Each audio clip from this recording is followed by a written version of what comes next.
सभी लोगों को मेरा प्रणाम। हर हर महादेव, जय श्री राम। आज का वीडियो कुछ अलग प्रकार का है। इस वीडियो में हम आपको सत्य से वाकिफ कराएंगे जो शायद भविष्य में होने वाला है। यदि आप सोचते हैं कि लोकतंत्र जीवित रहेगा तो आप मूर्ख हैं। लोगों को राजनेताओं को व्यक्तिगत रूप से समझने की ज़रूरत नहीं, बल्कि राजनीति अब खुद भ्रष्ट हो चुकी है। आज़ादी के बाद से कुछ चरम राजनीतिक क्षण आए हैं जिसके परिणाम स्वरूप समुदायों में असहिष्णुता हुई है। देर सवेर भारतीय लोकतंत्र और राजनीतिक ढांचा ढह जाएगा। केवल वे ही जिन्होंने पूरी दुनिया में राजनीति देखी, पढ़ी, समझी है, यह जानते हैं कि दूसरे लोग सोचते हैं कि राजनीति और राजनीतिक बहस से दूर रहना उन्हें सुरक्षित और समझदार बनाएगा। आने वाले वर्षों में भारत में राजनीतिक धरातल पर उतार चढ़ाव देखने को मिलेंगे जैसे पहले कभी नहीं थे। यह बकवास लग सकता है या कुछ को समझ में नहीं आ सकता है, लेकिन शीत युद्ध जल्द या बाद में आ रहा है। यह आपको परेशान कर सकता है और हो सकता है कि आप यह कहकर खुद को सांत्वना देने की कोशिश करेंगे कि यह सही नहीं है, लेकिन समय के साथ लोकतंत्र ढह जाएगा और तानाशाही हावी हो जाएगी। अपने आप को हथियारों, तलवारों, बंदूकों से प्राप्त करें। खुद को शारीरिक रूप से प्रशिक्षित करें। मानसिक रूप से मजबूत, आधारित और स्थिर रहें। जितना अधिक आप अपनी संस्कृति जड़ों को छूते हैं, आप उतने ही मजबूत होते जाते हैं। दूसरों को जागरूक करें।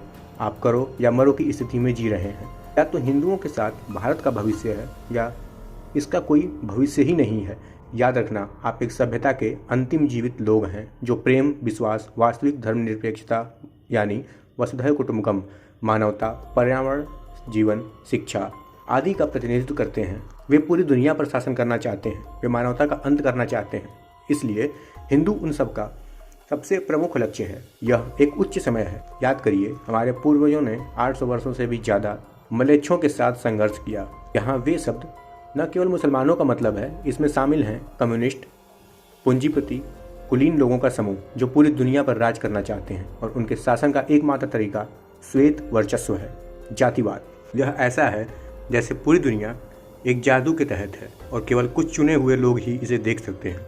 ये कुलीन लोग हमेशा पर्दे के पीछे छिपते हैं और ऐसे लोगों को काम पर रखते हैं जो उनके सोचने के तरीके को फैलाते हैं। उदारवादी, जागरूक और मीडिया। इस तरह वे वैचारिक रूप से शासन करते हैं और लोगों के दिमाग पर राज करते हैं। भारत में उनके पास लिबरल्स जैसे कि ध्रुव राठी, रवीश कुमार और ऐसे कई सारे लिबरल्स यहाँ मौजूद हैं जो हमेशा फर्जी भ्रामक खबरें फैलाते दिखाते रहते हैं। शिक्षा जो नफरत को अपनी संस्कृति और धर्म बनाती है। फिल्में जो गहरी हिंदू फोबिया फैलाती है और अत्यधिक जागृति दिखाती है। ये कमबख्त हर क्षेत्र के मालिक हैं जिसमें लोग प्रभावित हो सकते हैं। मेरा लक्ष्य सरल है, वैचारिक रूप से हिंदुओं का सैन्यीकरण करें। मेरे साथी हिंदुओं को किसी भी राजनीतिक दल से स्वतंत्र, धर्म सर्वोपरि है।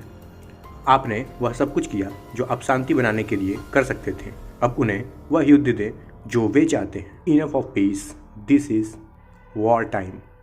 यह 0.001% वे लोग हैं जिनका आपके जीवन पर नियंत्रण है। उनके पास न्यूज़, मीडिया और पत्रकार उनकी वेश्याएं हैं। 2020 में उन्होंने मास्क के माध्यम से पूरी दुनिया को गुलाम बना लिया। 2021 में उन्होंने वैक्सीन प्रमाण पत्रों के माध्यम से पूरी दुनिया को गुलाम बना लिया। 2022 में वे आपके शरीर में एक माइक्रोचिप लगाकर आपको गुलाम बना लेंगे। शायद आपको आश्चर्य हो रहा होगा, लेकिन यही सत्य है। एक विश्व सरकार, राष्ट्रों के बीच कोई भौतिक सीमा नहीं। सभी संसाधनों को अभिजात वर्ग द्वारा नियंत्रित किया जाना चाहिए। ध्यान दीजिए, अयोग्य आबादी को हटाना और जनता को नियंत्रित करना। वे अब टीकों के माध्यम से अनुपयुक्त आबादी को हटा रहे हैं। यह आपके दिमाग को उड़ा सकता है, लेकिन धैर्य रखें, इसे समझने में समय लग सकता है।